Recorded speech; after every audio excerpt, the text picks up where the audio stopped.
한국고등교육자단이 후원하는 전문 서평지 서울 리뷰어 북스. 서평지에 실린 내용 그 너머에까지 들어보는 리뷰의 발견 그 12번째 시즌의 두 번째 시간입니다. 안녕하세요. 전 리뷰의 발견 진행을 맡고 있는 숭실대 정보사학과의 정인관이라고 합니다. 오늘은 AI 윤리의 모든 것이라는 책에 대해 한양대학교 철학과의 이상욱 교수님 모시고 이야기 나눠보도록 하겠습니다. 교수님 안녕하세요. 네, 안녕하세요. 예, 어떻게 벌써 이제 1월도 다 가고 2월 가까이 됐는데 방학 잘 보내고 계신가요? 예, 뭐 조금은 쉬고 있는데 하여튼 요새는 방학 때도 바쁘네요. 이것저것 할 일이 많아가지고. 혹시 밀린 이제 연구도 하시고 뭐 예. 하셔야 되니까 바쁘실 것 같습니다. 예, 그 오늘 선정한 책 그 AI 윤리의 모든 것인데요. 이 책 혹시 리뷰 도서로 교수님께서 선택을 하셨나요? 아니면은 편집진에서 이 책 써달라라고 요청을 해주신 편집진에서 요청을 했고요. 제가 예. 보기에도 그 리뷰를 받을 만한 충분히 중요한 책이라고 생각해서 그 했고, 특히 이제 그 책 제목이 모든 것이라고 되어 있는 부분들에 이제 그 제가 좀 집중해가지고 어떤 면에서 모든 것은 아니고 좀 거의 모든 것이다 뭐 이런 식의 그 얘기들을 하고 싶어서 제가 그 억셉트를 했습니다. 원래 그러니까 그 이 책 요청받기 전에도 알고 계셨던 이 책은 거죠? 당연히 알고 있었죠. 예. 왜냐하면 그 AI 에틱스에 대해서 그 교과서처럼 읽힐 수 있는, 그러니까 AI의 윤리적 쟁점들을 전반적으로 다룬 책이 그렇게 많지 않고요. 그 다음에 특히나 그 전문 철학자가 쓴 책은 정말로 몇 권 없어요. 근데 이 책은 MIT 프레스에서 나왔고 거기에서는 그 리뷰가 어떤 책을 낼 건가 말 건가에 대해서 상당한 정도로 좀 엄격한 기준을 적용하거든요. 그래서 그런 의미에서 그 책의 어떤 그 질이라든가 이런 것도 어느 정도 확보된 책이어서 그래서 나름대로 굉장히 그 의미, 앞으로는 더 많이 나올 텐데 지금 당장은 상당히 그 의미 있는 책이라고 생각합니다. 교수님께서는 이제 과학기술 철학, 과학기술학 이런 쪽을 연구하시는 걸로 알고 있습니다. 그래서 연구 윤리 쪽에 대해서 좀 관심을 갖고 살펴보시는 건 알고 있는데 혹시 그 AI 관련된 윤리 문제에 관해서도 혹시 연구를 하셨거나 혹은 하시는 게 지금 있으신가요? 그 연구가 저는 이제 주로 그냥 원래는 이제 과학 철학이었고 저는 이제 물리학 배경을 가지고 있어서 그 물리학이나 뭐 생물학이나 아니면 화학이나 이런 어떤 자연과학에서 자연상을 이제 모델링하는 방식, 그리고 그 모델링을 통해서 우리가 자연에 대한 지식을 얻어내는데 그게 어떻게 가능한지 뭐 이런 주제를 가지고 그 박사 논문을 썼고, 그 이후에도 이제 그런 연구를 계속했는데 이제 국내에 제가 2002년에 이제 한양대에 부임했는데 그 이후로는 여러 가지 그 우연적인 요인들 때문에 첨단 과학 기술, 특히 한국 정부가 상당한 공적 자금을 투여해서 그 이제 개발을 이렇게 그 R&D 연구 개발을 하는 그런 첨단 과학 기술에 관련된 윤리적 사회적 논의에 참여하게 됐어요. 근데 뭐 예를 들어서 과학기술정보통신부나 국가과학기술자문회의가 주관하는 그 기술영향 평가라는 제도가 있고요. 그리고 뭐 예비타당성 조사라는 그런 제도도 있고, 이제 그래서 그런 걸 하면서 어떻게 보면 순수하게 철학적인 수준에서 다룰 수 있는 과학기술에 대한 주제 이외에 그것이 이제 정책이라든가 아니면 굉장히 아직까지는 확정되지 않은 기술적 내용에 대해서 우리가 만들어 나가야 되는 관련된 제도나 이런 것, 그런 것들에 대해서 관심을 가지게 됐고, 그러니까 당연히 이제 인공지능 윤리는 거기에 포함되니까 관련된 논의들에 많이 참여하고 연구 논문도 쓰고 그랬는데, 좀 결정적인 계기는 좀 아주 본격적으로 이 분야에 아주 집중적으로 일을 하게 된 계기는 유네스코가 2021년 11월에 그 유네스코 총회에서 만장일치로 AI 윤리 권고를 통과시켰어요. 권고라는 거는 이제 유엔의 여러 산하 기관들이 회원국들에게 이제 보내주는 하나의 윤리적 규범 틀 중에 하나인데, 뭐 세 가지가 있어요. 이제 선언이라는 게 있고, 그다음에 권고가 있고, 그다음에 협약 컨벤션이 있는데, 권고는 이제 그 자체로는 법적 규제력이 없지만 그 예를 들어서 판결문 같은데 그게 인용이 되면 그러니까 판사가 그걸 갖다 참조해가지고 판결문을 쓰면 거의 이제 판례 같은 역할을 할 정도로 법적으로 상당히 강력한 그런 내용인데, 이 회원국들이 AI 윤리 권고를 만들면서 이제 통상적으로 유엔에서 이런 일들을 하는 과정이 뭐냐면 전문가 그룹을 국제적으로 구성해서 거기서 예. 초안을 만들게 한 다음에 그 초안을 회원국 논의를 거쳐서 이제 완결을 해요. 예. 그래서 제가 당시에 이제 지금도 하고 있는데 이제 유네스코의 코메스트라고 예.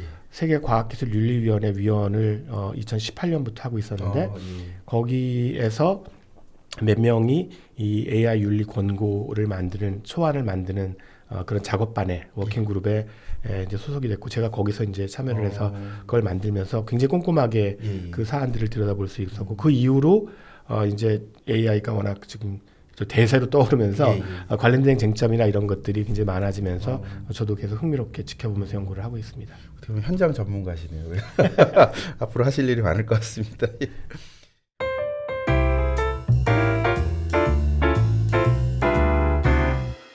번역서 제목이 AI 윤리의 모든 것이라고 되어 있습니다. 아까 앞에서 말씀해 주셨는데 근데 원제는 그냥 AI 에틱스, 그렇죠. AI 윤리입니다. 어떠세요? 여기 이 책에 어떤 이런 AI와 관련된 비교적 최근의 윤리적 쟁점들을 포괄적으로 담아내고 있다고 보시나요? 네, 그렇습니다. 물론 이제 AI가 워낙 빠르게 발전하니까 이 책이 나온 지 벌써 한 2년 정도 돼 가니까 그런 면에서 약간 아웃 오브 데이트 된 측면들이 조금은 있지만 실제로 이 책의 장점은 사실 이제 그 AI 윤리의 모든 것이라고 제목은 달았지만 흥미로운 게 출판사 그 책 소개에도 AI 윤리에 대한 거의 모든 것을 다룬다고 본인 스스로도 거의 짤을 붙였어요. 왜냐하면 예. 사실 모든 걸 다루기엔 책이 너무 얇아요. 그렇죠. 그래서 예. 사실 그게 장점이라고 생각하는데 뭐 아무리 좋은 책이라도 한 700페이지짜리 책을 사람들이 읽기 쉽지 않잖아요. 그냥 한 200, 300페이지짜리 책으로 그렇죠. 예. 그 관련 쟁점들을 정리할 수 있어서 좋은 것 같고요.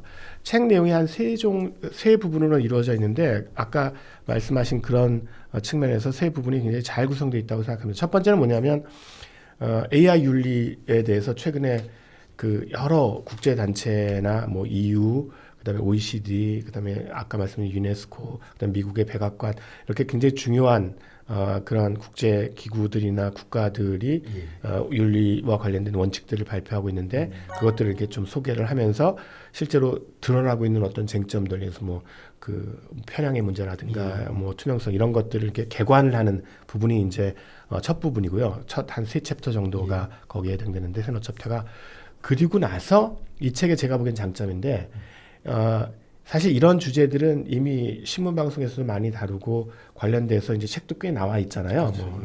뭐 공정성 문제 이런 것들. 근데 사실 그런 주제들은 주로 이제 사회과학적 관점에서 다루는 경우가 많아요. 그러니까 예를 들어서 젠더의 시각에서 그것들을 바라본다든가 아니면 그 산업의 시각에서 일자리 시각에서 본다든가 이렇게 아주 훨씬 그 사회과학적으로 다양한 시각에서 다룬 그런 논의들은 꽤 소개가 돼 있었는데 철학적으로 본격적으로 소개한 책은 사실은 아직까지는 없었거든요. 그래서 그 두 번째 부분에서 코겔보가 이제 저자가 이제 철학자니까 철학적으로 볼 때 이 AI 윤리에서 어떤 문제가 될 수 있냐. 예를 들어서 다른 논의에서 잘 안 등장하는 그 자율성 문제. 그러니까 AI가 자율적 존재일 수 있는가?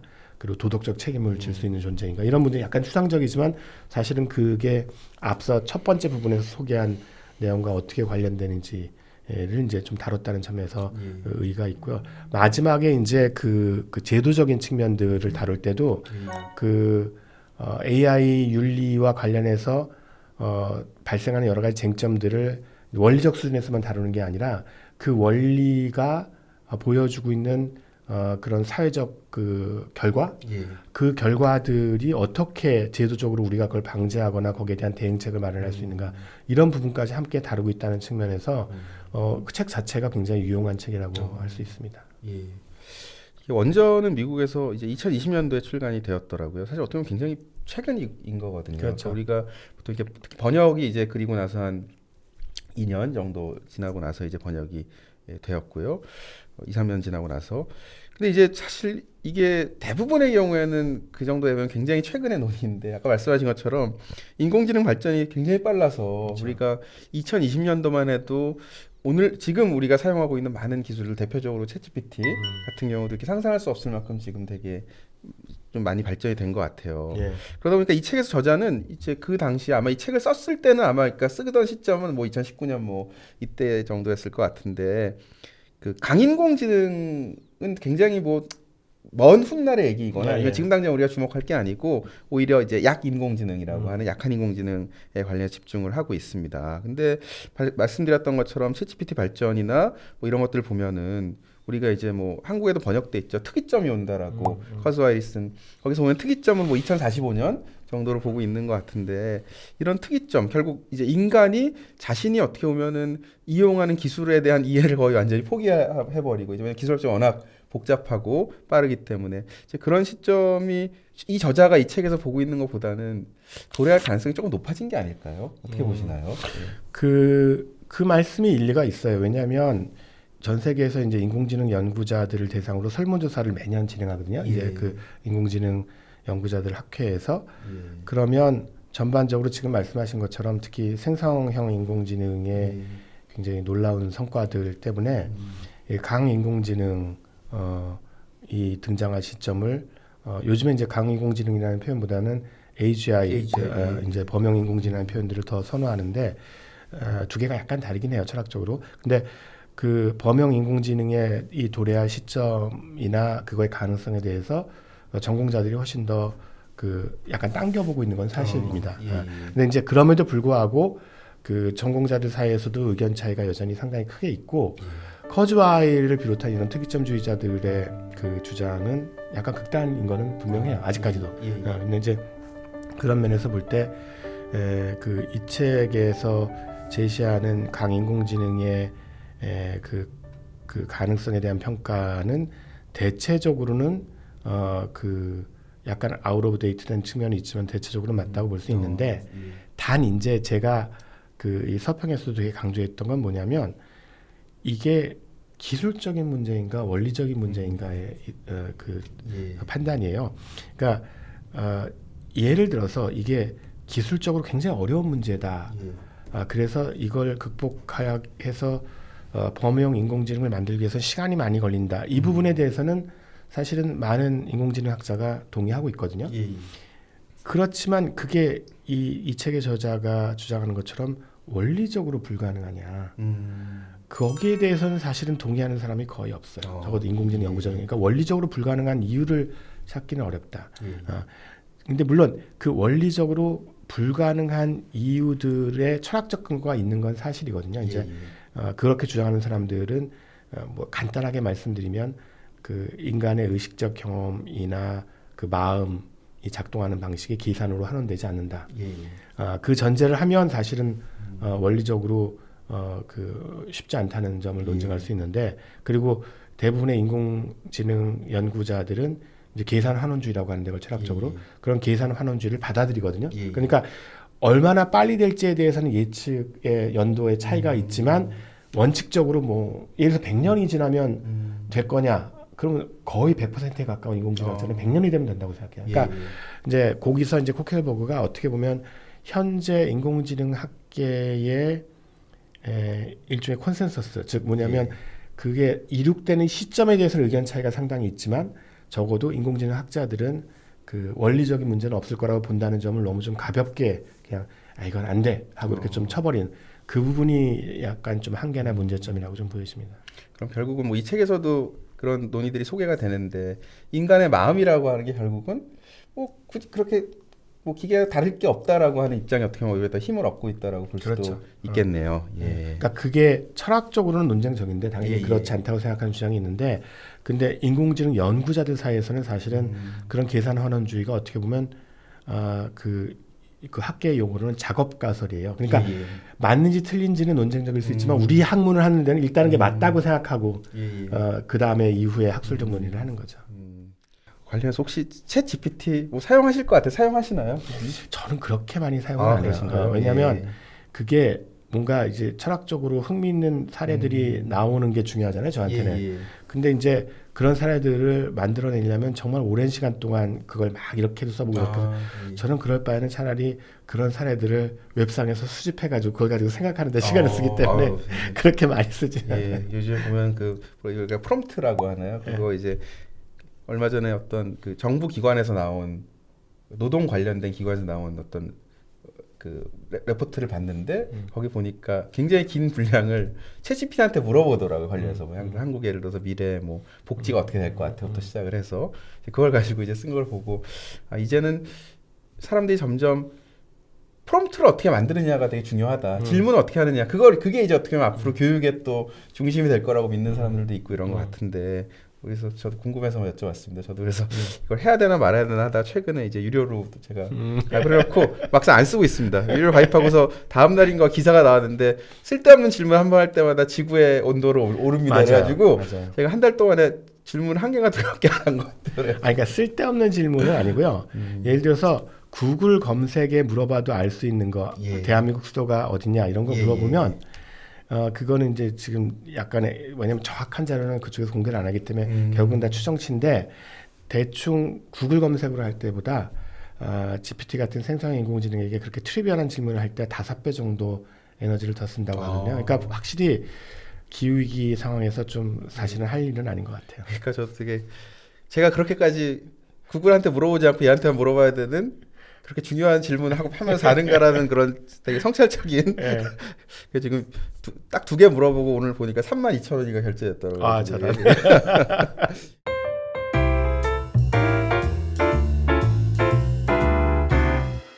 결국은 100년이 지나고 나면은 아마 지금 우리가 이제 AGI라고 하는 게 거의 뭐 어느 정도 궤도에 오를 더 완벽해질 수도 있다, 궤도 이상이 될 수도 있다 말씀을 하신 것 같은데 관련해서 이제 기술의 발전 속도를 좀 조절해야 한다라고 하는 목소리가 계속 커지는 것 같아요. 네. 특히 보면은 그것이 이제 빅테크 CEO들까지도 우리가 한 6개월만 이걸 멈추자. 그리고 최근에 그 오픈 AI에서 왜 일종의 이제 어떤 사람들이 이제 그걸 쿠데타라고도 하지만 막 이 싸움이 일어나다 결국은 어떻게 보면은 발전을 중단하면 안 된다는 쪽이 지금 일단 이긴 걸로 이제 나오고 있는데 책에서도 보면은 기술 발전을 윤리가 따라가지 못한 어떤 현상에 대해서 이야기를 하고 있습니다. 그래서 일종의 저는 이걸 보면서 우리가 뭐 문화 지체 이런 거 따라서 좀 윤리 지체 현상인가 생각도 했는데 어떻게 생각을 하세요? 이제 뭐 결국은 AI에 대한 규제 뭐 이런 것들 결국 교수님 서평에서도 보면은 사회적인 것이 중요하다는 게 마지막에 나오는데 교수님께서도 이런 어떤 아까 말씀하셨던 그런 AI에 관련된 다양한 작업들을 하시면서 아 이게 조금 우리가 속도 조절이나 규제가 필요한 게 아닐까라는 생각을 좀 하고 계신가요? 그러니까 그 속도 조절이 필요하다고 보는데 저는 속도 조절이 기술의 발전 속도를 늦추는 방식이기보다는 기술이 어떤 방향으로 발전하는 게 바람직한지 그리고 어떤 종류의 기술을 더 발전시켜야 되는지 그러니까 어떤 걸 염두에 두고 그리고 그 과정에서 어떤 문제가 생겨날 수 있는지를 미리 생각하고 거기에 대한 대응책을 세우는 그러니까 그런 윤리적 고려라고 되게 뭉뚱그려서 얘기할 수 있을 텐데 그런 윤리적 고려와 그걸 뒷받침하는 제도적 장치를 마련해 가면서 기술 발전을 해야 된다고 생각을 하고요.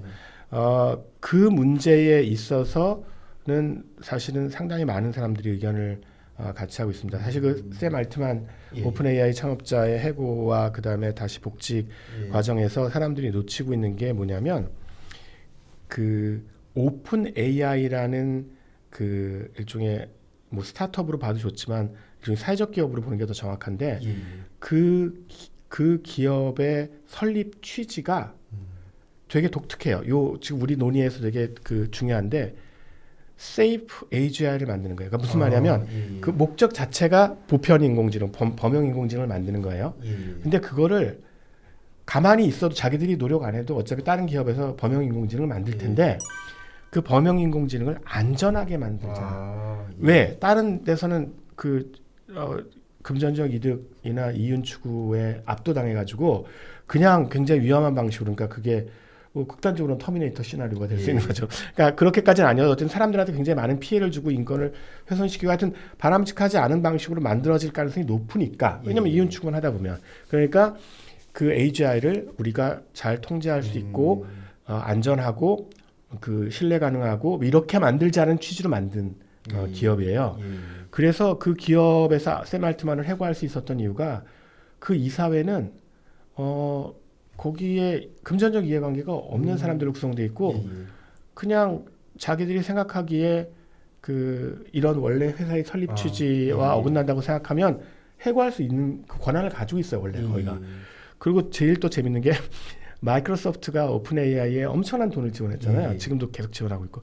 근데 마이크로소프트를 대변하는 이사가 하나도 없어요. 이사회. 그러니까 그 굉장히 좀 이상한 기업인 거예요. 그러니까 통상적인 기업이 아닌 거예요. 그러니까 그 말은 무슨 뜻이냐면 샘 알트먼도 지금은 마치 샘 알트먼은 뭐 이윤 추구의 혈안이 돼가지고 그런 거 아니고 원래 거기에 이 사람도 되게 잘 나가던 그 저 스타트업 그 지원 하던 사람이잖아요. 그 저 실리콘밸리에서. 그러니까 실제로 세이프 AI가 되게 중요하다고 생각해서 합류를 한 건데, 근데 이제 CEO가 되면 현실에 마주치잖아요. 그렇죠. 지금 오픈 AI만 있지 않잖아요. 마이크로소프트 있죠.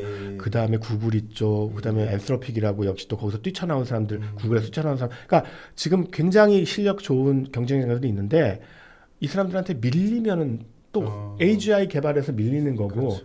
그러니까 샘 알트만이 생각하기에 이 정도로 빠른 속도로 가는 거가 충분히 세이프하다고 믿었던 지점과 그 원래 그 오픈 AI의 이사회를이나 아니면 거기에 구성하고 있었던 엔지니어가 생각하기에 이 정도까지는 신경 쓰지 않고서는 함부로 출시하면 안 된다고 믿었던 것과 이제 간극들이 좀. 그러니까 요점 뭐냐면 복잡한 얘기를 정리하면 오픈 AI의 샘 알트먼 사건은 결국은 인공지능 윤리에 대한 견해 차이에서 벌어진 거예요. 그러니까 둘 다 윤리적이라고 생각하는데 제가 보기엔. 근데 샘 알트만이 윤리적으로 그 범용 인공지능을 개발했던 생각과 이제 스투케바 같이 이제 그 해고를 주도했던 사람들이 생각했던 것과 달랐고, 그런데 이제 슬픈 현실은 결국은 알트만이 이겼잖아요. 그렇죠. 그 말은 뭐냐면 역시 그 윤리적으로 그 굉장히 세심하게 조심조심 하자는 입장이 이 엄청난 그 빅텍들의 경쟁 상황에서는 유지되기 어렵구나 하는 걸 보여준 사건이었다는 거죠. 그래서 그런 의미에서 저는 제가 앞서 말했던, 그러니까 AI 개발의 속도를 인위적으로 늦추는 건 사실 가능하지도 않고 꼭 바람직한지도 모르겠어요. 왜냐하면 AI가 개발되어서 빨리 시급하게 효율성을 높여야 될 부분들이 있는데 그 부분들을 AI 개발이 늦어지면 그만큼 어떻게 보면 기회비용이 생기는 거잖아요. 그렇죠. 그러니까 그런데 중요한 건 그 AI가 세이프하고 안전하고 그리고 신뢰 가능하게 개발되도록 해야 되는데 지금 이제 불행히도 이제 빅텍들 사이의 그 경쟁이 그런 부분들을 이렇게 좀 놓치고 있는 그런 방향으로 가서 좀 안타까운 측면이 있습니다. 예, 굉장히 아주 저도 오늘 새롭게 지금 그러니까 그런 어떤 단순한 그런 어떤 선과학의 이원으로 보시는 부분은 아니다. 오히려 그럼 또 이렇게 생각해 보면은 오픈 AI가 굉장히 잘 나가서 선두주자를 계속 유지했을 때 오히려 그런 철학이 있다면은, 그러니까 이 사람 입장에서도 차라리 우리 회사가 유지가 돼야지 어떻게 보면은 더 안전한 것을 또 어느 정도 지킬 수 있지 않을까라는 또 그런 자기 어떤 자기 합리화가 있겠죠. 합리화도 가능할 수 근데 있겠네요. 이제 중요한 건 엔트로픽이라고 그 꽤 우리나라 좀 덜 알려져 있지만 오픈 AI보다 더 윤리적인 고려를 강조하는. 근데 또 그게 세상이 복잡한 게 원래 출발은 윤리적 고려를 강조하는 단체나 기업이더라도 이 생성형 인공지능은 개발이나 운영에 있어서 어마무시한 돈이 들어가거든요. 그렇죠. 그러니까 투자를 엄청나게 받을 수밖에 없어요. 그러면 아무리 그 좋은 의도를 투자자들은 사실은 이윤 추구가 목적이잖아요. 그렇죠. 그러니까 이 투자자들의 그런 어떤 그 자본주의적 논리를 거스르면서 윤리적으로 그 인공지능 연구 개발을 한다는 게 쉽지는 않은 것 같습니다. 보면은 결국은 이런 AI 윤리와 관련해서 이제 AI가 결국은 어떻게 보면 인간이 제어할 수 없는 그런 어떤 인간이 도대체 알 수 없는 어떤 행동들을 이렇게 해낼 때 우리가 그 보면은 유명한 걸로 뭐 스탠리 큐브릭의 뭐 스페이스 오디세이 같은 거 이미 거의 60여 년 전에 이제 그런 얘기를 하기도 했지만, 그러다 보니까 이제 이 책에서도 계속 강조되고 있는 게 지속 가능하기 위해서 어떻게 보면 우리가 설명 가능한 AI가 필요하다 이런 얘기가 나오는 것 같아요. 이게 투명성 논의도 결국은 거기에 대한 어떻게 보면은 우리가 그 기술의 블랙박스, 즉 우리가 뭐 AI라고 하는 것이 우리가 그 중간 과정을 다 알 수는 없지만 뭔가 이렇게 어쨌든 간에 놀라운 것을 해내는, 여기에만 이제 우리가 너무 빠져들 것이 아니라 뭔가 설명 가능함을 계속 어떤 원칙으로 집어넣어야 된다고 얘기를 하고 있습니다. 근데 이제 보면은 뭐 저자는 그런 구체적으로 보면은 뭐 기술적인 활동 과정을 뭐 추적해야 되고 뭐 이런 얘기들을 하고 있는데, 첫째는 이게 기술적으로 완전히 가능할까라고 하는 부분, 특히 이제 이런 것들이 어떻게 보면은 이런 기계 그 어떤 인공지능이 인간을 닮아가고 AGI가 되면 될수록 우리가 인간에 대해서 아직도 자연과학이 이해하는 게 굉장히 적지 않습니까? 마찬가지로 기계의 어떤 내적인 어떤 그런 결정 과정이나 원리도 그럴 수 있을 것 같고, 특히 교수님께서 리뷰에서 굉장히 하신 것 중에 하나가 어떻게 보면은 권력의 문제에 대해서 얘기를 하고 계세요. 아까 방금 전에 이제 이런 기술 개발은 어마어마한 투자를 필요로 한다고 얘기하는데, 우리가 기업의 입장에서는 이런 알고리즘 이런 것 자체가 엄청난 재산이고 경쟁의 무기이기 때문에 보통 기업 자산으로 여겨져서 공개도 되게 어렵게 만들어 놓지 않습니까? 그러니까 이런 면들이 제가 좀 읽어봤을 때는 저자의 입장은 우리가 뭔가 이런 문제를 인지하고 또한 기술적으로 그것이 가능하면은 뭔가 변화할 수 있다라고 하는 조금은 낙관론에 기대고 있는 것 같은데 너무 이게 조금 순진한 것이 아닐까라는 생각을 약간 해봤습니다. 어떻게 보셨나요? 네. 저도 그렇게 생각해요. 그러니까 그 권력의 문제를 너무 그 나이브하게 본다는 느낌을 좀 받았고요. 그래서 이 책에서 세 번째 제도 파트가 그 제도를 본격적으로 철학적으로 다룬다는 의미에서는 참 좋은데 약간 좀 너무 추상적이라는 느낌을 저는 개인적으로 받았어요. 실제로 지금 진행되고 있는 수많은 구체적인 논의들에 대해서 너무 원론적인 수준의 언급만 하고 있다는.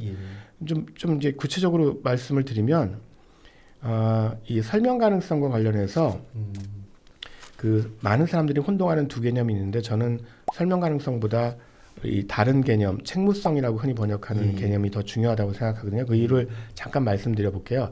explainability라는 거는 아까 말씀하신 대로 AI가 어떤 결정이나 판단을 했을 때 이 판단이 왜 이렇게 이루어진 판단이고 다른 판단이 아닌 왜 다른 판단은 배제했는지를 사람이 이해할 수 있는 어떤 개념으로 설명하는 거예요. 지금 현재 그 신경망 기반 인공지능은 이게 굉장히 부족하죠. 왜냐하면 신경망의 계산 단위들이 그 우리가 이해할 수 있는 그 의미론적 단위들이 아니기 때문에 실제로 그 신경망이 어떻게 작동했는지를 전부 다 정보를 다 줘도 그걸 보고 그런 설명 가능성을 그 성취해낼 수가 없거든요. 그래서 그런 의미에서 어떻게 보면 깜깜이 그러니까 인공지능을 그냥 믿거나 말거나. 근데 그렇게 되면 불안하잖아요. 그러니까 당연히 중요한 의사결정, 특히나 사회적으로 큰 영향을 끼치는 정책 결정에서 인공지능을 사용할 때는 설명 가능성을 요구하는 게 맞는데 저는 설명 가능성에 대한 지나친 강조가 좀 문제가 있다고 생각하는데요. 첫 번째는 기술적 이유 때문이에요. 설명 가능성을 추구하면 효율성이 저하되는 반비례 관계가 있습니다. 이거는 거의 보편적인 특징이고요. 그럴 수밖에 없는 게 아까 말씀드린 것처럼 원래 계산 단위들은 설명 가능하지 않은 방식으로 돌아가는데 이걸 설명 가능성을 요구하게 하려면 얘가 효율적으로 돌아가는 것들을 어떻게 보면 묶어가지고 제한 조건을 줘서 억지로 설명 가능한 단위들끼리 상호작용하도록 만들어야 되는데 그러면 당연히 효율성이 떨어져요. 제가 그렇다고 해서 그러니까 설명 가능성을 포기하자는 건 아니고, 예를 들어서 아까 말씀드린 것처럼 그런 그 중요한 정책 결정처럼 우리가 설명 가능성을 꼭 확보해야만 되는 사안에 대해서는 그걸 요구를 해야겠지만 뭐 예를 들어서 어떤 건물에 그 에너지를 효과적으로 분배하는 시스템 인공지능을 활용할 때 우리가 그 실제로 그 인공지능을 사용했을 때 그 빌딩의 에너지 소비가 30% 줄어들었으면, 이게 구글이 그런 사례인데요. 구글이 실제로 그런 일을 했어요. 그러면 좋은 거지. 그 세부 내용들을 꼭 우리가 알아야 되는지는 사실은 그건 좀 다른 문제거든요. 그래서 실제로 기술적으로 설명 가능성과 효율성의 반비례 관계가 있다는 점을 고려할 때 모든 인공지능에게 설명 가능성을 요구하기보다는 사실은 사안별로 인공지능이 활용되는 맥락에 따라서 설명 가능성을 선택적으로 정도가 다르게 요구할 필요가 있다고 보고요. 또 한 가지는 이게 이제 우리가 설명 가능성에 현혹될 수 있는 인식론적 가능성 때문에 그런데요. 무슨 말이냐면 이것도 역시 이제 최근에 논문들이 좀 나오고 있는데, 최근에 이제 그 생성형 인공지능들이 초고대 하이퍼스케일 모델이 되면서, 그러니까 이제 파라미터 개수가 이제 1000억 개 이상 되면 이제 하이퍼스케일이라고 하는데, 이런 초고대 모델들에서 보이는 특징이 뭐냐면 설명 가능성을 거기서 요구하면 우리가 납득할 수 있고 굉장히 그럴듯하게 보이는 설명을 주긴 줘요. 그런데 그걸 자세히 들여다보면 이 설명이 헐루시네이션인 가능성이 있는 거예요. 그러니까 뭐냐면 얘가 워낙 똑똑하니까 우리한테 납득 가능한 이런 식으로 설명을 하는데, 이 설명이 실제로 이 인공지능이 그 결정에 도달하기 위해서 사용한 유닛들을 정말 인과적으로 사용해서 했던 걸 자세히 기술하니까, 좀 더 쉽게 얘기하면 인공지능이 제공하는 설명이 우리한테는 그럴듯해 보이지만 실제로 인공지능이 정말로 작동했던 방식과는 배치되는 야. 그게 아닌 그런 현상들이 지금 많이 하고 있어요. 그러니까 결국은 설명을 우리가 잘못 믿고 하게 되는 거예요. 그러니까 우리는 그 설명 네가 그런 이유 때문에 했구나 이해됐어. 근데 사실은 얘는 그런 이유 때문에 한 게 아닌 게 되는 거죠. 그래서 저는 그 explainability라는 설명 가능성 개념보다는 accountability라는 책무성이 훨씬 더 중요하다고 생각해요. accountability는 뭐냐면 차이는 이겁니다. 설명 가능성은 일단 인공지능 선후 관계로 생각하시면 편해요. 일단 설명 가능성은 인공지능이 어떤 판단이나 결정을 한 다음에 이거 왜 이렇게 했어 물어보면 그때 대해서 설명을 구성하는 겁니다. 컨스트럭트 하는 건데 그래서 아까 얘기한 허위 가능성이 생겨요. 책무성은 그 인공지능을 설계할 때나 그 인공지능으로부터 어떤 폴리시를 도출하는 과정이나 이 모든 것들에 처음부터 윤리적으로 고려해서 그 인공지능의 문제를 안 일으키도록 최선을 다하는 그 책임을 그 리스판시빌리티를 인공지능 설계자나 인공지능을 해석하는 사람들에게 주는 겁니다. 그래서 그거는 어떻게 보면 사전주의적으로 인공지능에 대해서 책임감을 갖고 설계를 하거나 활용하자는 생각이고 그 과정에서 설명 가능성이 필요하면 뭐 필요하겠죠 당연히. 근데 중요한 건 그런 그 책무성을 가지고 인공지능을 개발하고 활용하는 것이 설명 가능성 요구보다 훨씬 더 근본적인 수준의 질문이라고 생각합니다. 근데 그럼 방금 말씀한 책무성이라고 하는 게 사실 근데 또 어떻게 보면은 그런 어떤 윤리적인 물론 그게 어떻게 보면 필요하겠지만 윤리적 조건들이 사실 어떻게 보면 기술 발전을 조금 이렇게 뭐 저해란 표현은 그렇고 좀 제어하는 부분이 있을 수 있겠네요. 그럼요. 당연히 그렇죠. 예. 그러니까 그게 저는 그 직관이 어디서 나오는지 사실은 잘 이해가 안 돼요.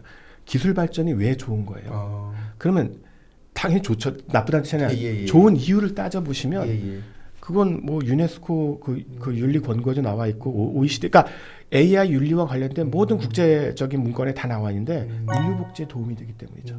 그러니까 기술 발전을 해서 그게 만약에 아주 인류 전체의 극소수 0.1% 특권층에게만 이익을 준다든가 아니면 기술 발전을 했는데 좋은 점도 있지만 나쁜 점이 훨씬 더 많아서 부작용이 훨씬 더 크면 기술 발전이 바람직하지 않은 거죠. 그러니까 전제가 있는 거예요. 기술 발전이 좋으니까 그걸 방해하지 말아야 된다의 전제는 그 기술 발전이 인류의 보편적 복지에 도움이 된다는 전제가 있어야 되는데 인공지능의 경우 이건 뭐 모든 첨단 기술이 다 그런데 인공지능은 특히 그거의 그 파급 효과가 워낙 크고 기술 발전 속도가 워낙 빠르기 때문에 기술을 그냥 발전시키기만 하면 무조건 좋은 일이 일어난다. 사회에서 그걸 알아서 뭐 잘 쓰면 되는 거 아니야. 이렇게 이거 그야말로 나이브한 거. 이렇게 생각하기 어려운 기술이에요.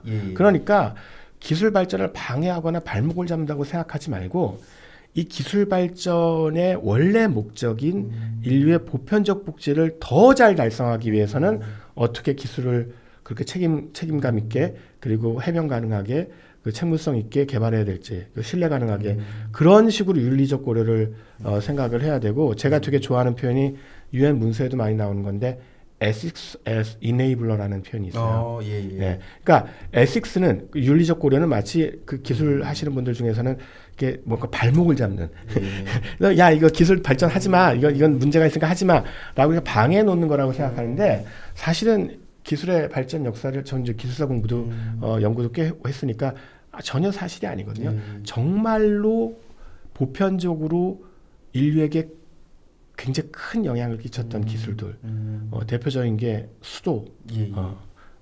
수도라는 수도의 영어 명칭이 러닝 워터잖아요.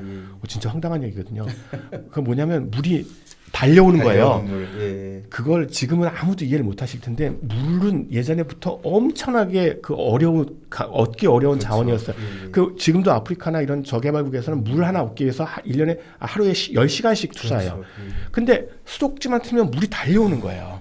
그래서 사람들이 그 러닝 워터라는 그 개념에는 이 수도라는 기술이 인류 복지에 얼마나 어마무시한 기여를 했는지 사실은 경제사학자 중에서 고든 같은 사람은 수도나 전기가 컴퓨터나 그 인공지능보다 100배는 더 혁신적이고 인류 복지에 기여했다고 저도 상당히 공감하는 그러니까 그런 기술들이 발전한 역사를 보면 단순히 누군가 멋진 생각을 해내고 이 사람의 기술자의 멋진 생각을 혁신으로 이끌어내도록 그냥 사람들이 잘한다 박수 쳐서 되는 게 아니라 그 기술들이 실제로 특권층이 아니라 인류 전체 복지에 영향을 줄 수 있도록 여러 가지 제도도 만들고 규제도 만들고 그다음에 적극적으로 홍보도 하고 그걸 퍼뜨리기도 하고 확산도 시키고 그런 여러 노력들이 결합됐을 때만 실제로 기술이 인류 복제에 도움을 줬었거든요. 그러니까 그런 의미에서 그 SXS 이네이블러, 그러니까 촉진자로서의 기술을 뭐 이렇게 그 윤리 이렇게 번역할 수 있는데 그 윤리적 고려라는 게 사실은 굉장히 생산적일 수 있다.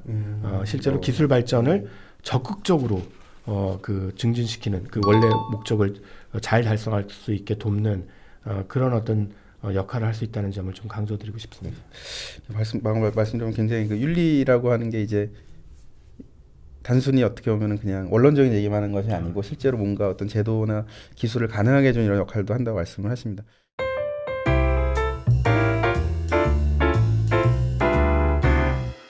이 책 저자 자체도 철학자이고 또 이제 오늘날 철학자나 윤리학자들 이런 문제들에 대해서 고민들을 많이 하고 있는데 이제 제가 항상 궁금한 것 중에 하나가 저도 이제 문과 출신 문돌인데 교수님께서 이제 물리학으로 석사까지 하시고 이제 저기 또 공부를 하셨던 분이기 때문에 배경이 조금 어떻게 보면 좀 다른 부분이 있는데 항상 이런 기술적인 얘기를 하면은 사람들이 또 이런 식으로 반응을 해요. 기술에 대해서 알지도 못하는 사람들이 앉아가지고 기술이 뭐 어디까지 발전해야 하는지 뭘 지켜야 한다는지 알지도 못하면서 라고 하면 또 사실 또 할 말이 없거든요. 실제 잘 모르니까. 예, 그런 부분이 있습니다. 예전에 한번 리뷰어 발견 녹화했는데 거기 댓글에 누가 과학을 모르니까 진행자가 그런 얘기를 하고 있다. 그래서 제가 상처를 받았지만 사실이기 때문에 별로 할 말이 없었는데 어떻게 생각하세요? 기술적인 것에 어떤 데에서 구체적으로 모르더라도 이런 문제들에 대해서 좀 얘기할 수 있는 여지가 있을지 그게 좀 궁금하고 두 번째는 오늘날 공학자나 이런 과학자들이 특히 공학자들이 이런 윤리 문제에 대해서 정말 적극적으로 관심을 갖고 있는지 어떻게 느끼시는지 좀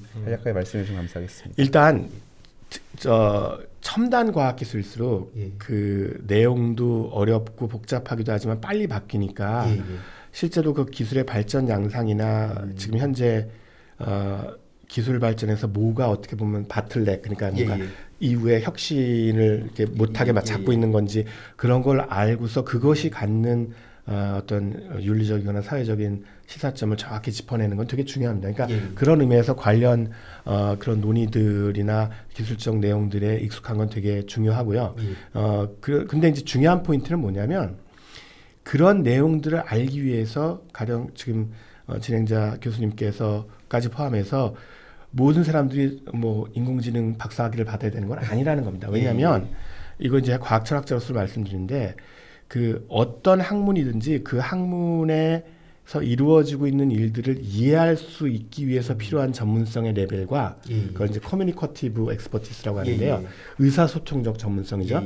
그다음에 그 학문의 오리지널 컨트리뷰션 뭔가 그 학문을 더 한 단계 더 나가게 할 수 있는 그런 어떤 걸 기여적 전문성이라고 하는데요. 컨트리뷰티브 엑스퍼티스 그런 기여적 전문성은 굉장히 차이가 납니다. 대충 이 의사소통 전문성은 문과 출신이더라도 그쪽 분야를 공부를 하고 거기에 대해서 최신 트렌드를 따라가고 그러면 저는 사실은 해당 분야 전문가랑 얘기를 나누면서 전혀 밀리지 않는 그런 문과 출신 분들도 많이 봤어요. 결국 공부의 문제인 거예요. 의사소통적 전문성. 그리고 그런 그 윤리논의나 사회적 논의를 하기 위해서 의사소통 전문성만 있으면 충분하지. 그 다음에 꼭 그 분야의 리서치 페이퍼를 쓸 수 있는 기여적 전문성은 사실은 저는 뭐 있어서 나쁠 건 없지만 전혀 그거가 그 필수 요건은 아니라고 생각하고요. 그리고 이제 좀 더 얘기가 복잡해지는 게 첨단 과학기술 말고 예전의 과학기술 당신이 이제 과학하고 기술이 어떻게 발전하는지 몰라서 그래 부분은 사실은 이 부분은 냉정하게 얘기하면 과학기술 하시는 분들이 훨씬 더 약합니다. 이건 이제 제가 관련된 논문도 있는데요. 이 토마스 쿤이라는 과학 철학자가 있잖아요. 그 사람이 이 과학이 이제 패러다임이라는 개념을 제시를 한 걸로 유명한데 과학이 발전하는 방식에서 특히 후속 연구자들을 키울 때 교과서나 종설 논문, 리뷰 페이퍼가 그 수행하는 역할에 굉장히 주목했거든요. 그러니까 교과서나 리뷰 페이퍼들은 기존에 이루어졌던 굉장히 복잡한 과학 연구, 사실 과학 연구는 그 첨단 과정에서는 막 좌충우돌, 왜냐면 안 되는 게 정상이어서 막 복잡한 방향으로 막 가고 정신이 하나도 없어요. 그래서 그 첨단 분야에 연구하는 사람일수록 세계 최고의 대가들이라고 하는 사람들끼리도 의견 차이가 있어요. 그러니까 과학의 객관성과에 대한 우리의 상식으로 무슨 이해가 안 가요. 아니 세계 최고의 천재들이라는 사람들이 왜 서로 다른 얘기를 하지? 근데 원래 그게 과학이 그래요. 원래 다이나믹하고 그렇게 의견 차이가 있고. 근데 중요한 건 과학이 진보를 이루는 이유는 어느 정도 이제 그 의견차들을 좁혀나가고 합의점에 도출하고 나면은 그 합의점을 모아서 그걸 가지고 교과서를 쓰고 리뷰 페이퍼를 씁니다. 그리고 그때 교과서나 리뷰 페이퍼를 쓸 때는 그런 복잡한 여러 가지 의견이 있었다는 사실은 다 사장시키고요. 왜냐면 역사가 관심이 아니니까 그러니까 아주 깔끔하게 이런 문제가 있었고 이런 문제는 이렇게 풀리고 그다음에 그래도 여기 문제가 있었는데 그 문제는 이렇게 풀리고 아주 논리적으로 깔끔하게 정리해서 교과서를 쓰거든요. 이공계에서 과학의 역사나 기술의 역사를 공부하신 분들은 당신 분야 역사를 다 그렇게 교과서에서 공부하신 분들입니다. 교과서는 너무 정리가 잘 돼 있거든요. 그러니까 실제로 정말로 과학사나 기술사 연구 자료를 살펴보신 분이 많지 않고 실제로 과학사나 기술사 연구 자료를 보면 아까 진행자께서 말씀하신 그런 윤리적 고려나 사회적 고려와 과학기술 연구가 특히 첨단 기술일수록 엄청나게 상호작용하면서 정부가 어떤 결정을 했는가, 당시에 사회적으로 어떤 게 이슈가 됐는가 이런 것과 굉장히 상호작용하면서 기술이 발전돼 왔지 그냥 기술 전문가들이 자기들끼리 이렇게 혼자서 기술 발전을 해온 경우는 사실은 거의 없다는 걸 알 수 있습니다. 그래서 그 부분에 대해서도 그 인문학자나 사회과학자들이 그 첨단 기술일수록 그 공학자들이나 기술자들과 같이 그 팀을 이뤄서 바람직한 기술이 무엇인가에 대해서 고민을 하고 개발하려는 노력이 필요하고요. 그 마지막으로 주신 질문 관련해서는 그렇게 많은 것 같지는 않습니다. 그런데 이것도 역시 또 그 과학 철학의 연구 결과들이 있는데 인공지능이 아직 그 완성되지 않은 기술이잖아요. 흔히 이머추어 테크놀로지라고 하는데 이게 뭐 기술 수준이 낮다는 뜻이 아니라 아직 완전히 확고하게 그 기술이 운영되는 방식이나 연구 방식이 딱 고정돼 있어가지고 요거 외에는 인공지능 학이 아니다 이렇게 아니고 지금은 막 그 외연이 막 확장되고 그 어느 쪽으로 뻗어나갈지가 굉장히 열려 있는 그 열린 기술이라고 흔히 얘기하는데 그런 기술이잖아요. 역사적으로나 철학적으로 볼 때 기술이나 과학이 열린 상태일 때는 그 자기 분야 전공자가 아닌 다른 분야의 전문가들과의 협업이나 그런 목소리에 귀를 기울이는 경우가 되게 많습니다. 근데 일단 이게 닫히면 그러니까 이제 자기 분야의 정체성이 확보가 되면 좀 나쁘게 얘기하면 자기 분야 사람들하고만 얘기를 해도 먹고 살는데 아무 지장이 없으면 그러면 이제 그게 이제 어떻게 보면 굉장히 분과학 문화가 완성이 되고 그러면 이제 사실은 좀 그 다른 분야 학자들 얘기에는 그냥 별로 관심도 안 기울이고 얘기도 안 하게 되는 거죠. 근데 아직까지 인공지능 연구 쪽은 열린 기술이어서 그 인공지능 연구하시는 분들도 이런 그 다양한 윤리적 쟁점이나 사회적 쟁점에 대해서 관심을 가지신 분들이 꽤 있는 걸로 알고 있습니다. 마지막으로 이 책에서 다룬 내용들을 조금 더 이해하고 싶다, 생각해 보고 싶다라는 분들께 혹시 추천해 주실 만한 책이나 뭐 영상 같은 게 있으시면은 하나 정도 나눠주실 수 있을까요? 그 일단 이 책이 다루는 그러니까 이 책의 장점은 아까 말씀드렸지만 단점은 좀 구체적인 논의 수준에서 그럼 어떻게 할 거냐 그랬을 때 이제 제도 부분이 좀 약하잖아요. 그것과 관련해서 저는 그 시스템 에러라는 책이 있는데요. 그 책을 좀 추천드리고 싶은 게 그 책은 이제 스탠포드 대학 교수들이 어떻게 보면 그 바로 옆에 있는 실리콘밸리에 빨리 진출하고 싶어하는 스탠포드 대학생들 그래가지고 그분들이 얘기하기로는 파괴적 혁신의 파괴적 혁신에 완전히 매몰돼 있는 그거 외에는 아무것도 안 보이니까 뭔가 엄청난 기술을 만들면 세상이 확 바뀌고 그러면 좋은 일이 일어날 거다라는 그런 낙관적 기대에 있는 사람들에게 일종의 경고를 할 그리고 그 제대로 교육시킬 목적으로 스탠포드 대학에서 그 기술 윤리 강좌죠. 그래서 그 과목의 교과서로 쓴 책인데 거길 보면 좀 더 구체적으로 그런 기술이 제도나 사회 윤리적 고려들과 어떻게 맞물리면서 어떤 식으로 그 개발되는 게 바람직한지에 대한 좀 구체적인 얘기들을 볼 수 있고요.